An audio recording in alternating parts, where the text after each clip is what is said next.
Hi hello friends, ഞാൻ ഇന്ന് ഉണ്ടമുളക് വെച്ചിട്ടൊരു അടിപൊളി ഐറ്റം ഉണ്ടാക്കി തരാം. നിങ്ങൾക്ക് എല്ലാവർക്കും അറിയാം, എന്നാൽ പോലും ഞാൻ ഒന്നുകൂടെ പറയാം. അടിപൊളി കൊണ്ടാട്ടം മുളക് എങ്ങനെ ഉണ്ടാക്കുകയെന്നൊന്ന് നോക്കാം. ആദ്യം നമുക്ക് മുളകൊക്കെ ഒന്ന് നന്നായിട്ടൊന്ന് കഴുകി വൃത്തിയാക്കിയെടുക്കാം. ഇതുപോലെ ഞെട്ടോട് കൂടെ തന്നെയാണ് ഞാൻ മുളകെല്ലാം എടുത്തിട്ടുള്ളത്. ഇനി നമുക്ക് ഇതിൻ്റെ സെൻറ്ററിലായിട്ട് ഇതുപോലെ ഒന്ന് കട്ട് ചെയ്ത് കൊടുക്കണം. ഇത് നമുക്ക് ഉപ്പൊക്കെ അതിൻ്റെ ഉള്ളിൽ നന്നായിട്ട് പിടിക്കാൻ വേണ്ടിയിട്ടാണ്. അപ്പം മുളകൊക്കെ ഇവിടെ റെഡി ആക്കിയിട്ടുണ്ട്. ഇനി ഞാൻ ഇതുപോലൊരു മൺകല അടുപ്പിൽ വെച്ച് കൊടുത്തിട്ടുണ്ട്. ഇനി നമുക്ക് ഒരു 250 ml തൈര് ഇതുപോലെ മിക്സിയിൽ അടിച്ചിട്ടൊന്ന് ചേർത്ത് കൊടുക്കാം. അതിലേക്ക് സാധാരണ നമ്മൾ ഉപ്പ് ചേർക്കുന്നതിലും കുറച്ച് അളവ് കൂടുതലായിരിക്കണം ചേർക്കാൻ.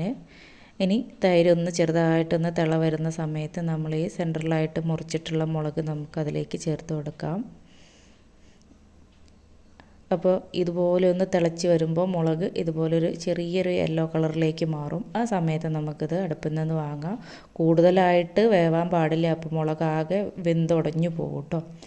നമ്മളിനി മുളക് ഒരു ഓവർനൈറ്റ് വെക്കണം, എന്നാലേ ആ തൈരും ഉപ്പും എല്ലാം മുളകിലേക്ക് നന്നായിട്ട് പിടിക്കുകയുള്ളൂ. അപ്പോൾ ഇനി നമുക്കിത് മൊത്തം ഒരു ഷീറ്റ് വിരിച്ച് എല്ലാം ഒരു ഷീറ്റിലേക്ക് മാറ്റാം. തൈരോട് കൂടി തന്നെയാണ് ഞാനിത് ഷീറ്റിലേക്ക് മാറ്റുന്നത്. മാക്സിമം നമുക്ക് എത്രത്തോളം തൈരല്ല പിടിക്കാൻ പറ്റും അത്രത്തോളം അതിന് ടേസ്റ്റ് കൂടും കേട്ടോ. അപ്പോൾ നമ്മളിതെല്ലാം ഈ ഒരു ഷീറ്റിലേക്ക് മാറ്റിയിട്ടുണ്ട്. ഇനി നമുക്കിതൊന്ന് വെയിലത്ത് വെച്ചിട്ട് ഉണക്കിയെടുക്കാം. അപ്പോൾ ഒരു ദിവസത്തെ ഫുള്ള് വെയിൽ കൊണ്ടിട്ടുണ്ട് മുളക്, പക്ഷേ അത് ഉണങ്ങിയിട്ടുണ്ടാവില്ല, ഒരു നന്നായിട്ട് ഈർപ്പം നനവ് ഉണ്ടാവും. ഇനി നമ്മൾ വീണ്ടും രാവിലെ കോരിയെടുത്തിട്ടുള്ള അതേ തൈരിലേക്ക് നമ്മുടെ ഈ മുളകെല്ലാം ചേർത്ത് കൊടുത്തിട്ട് നന്നായിട്ട് വീണ്ടും ഒന്ന് ഇളക്കി യോജിപ്പിക്കണം. ആ തൈരെല്ലാം അതിലൊന്ന് പിടിപ്പിക്കണം. ഇനി വീണ്ടും അത് ഒരു ഓവർനൈറ്റ് കൂടെ വെക്കണം, എന്നാലേ ആ തൈര് മൊത്തം ആ മുളകിലേക്ക് പിടിക്കുള്ളൂ കേട്ടോ.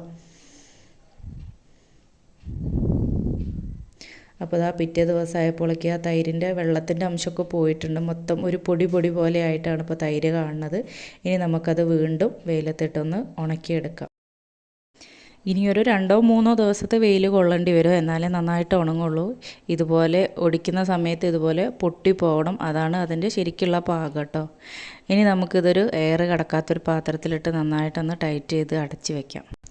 എയർ കയറി തണുത്ത് പോയി കഴിഞ്ഞാൽ അത് നമുക്ക് വീണ്ടും വെയിലത്തിട്ട് ഉണക്കാവുന്നേ ഉള്ളൂ. മാക്സിമം നമ്മൾ ഇതുപോലെ ടൈറ്റ് ചെയ്ത് അടച്ച് വയ്ക്കുക കേട്ടോ. അപ്പം നമുക്കിനി ഇതൊന്ന് പൊരിച്ചെടുക്കാം. വെളിച്ചെണ്ണയിൽ തന്നെ പൊരിക്കുകയാണെങ്കിൽ ഒന്നുകൂടെ ടേസ്റ്റ് കൂടും കേട്ടോ.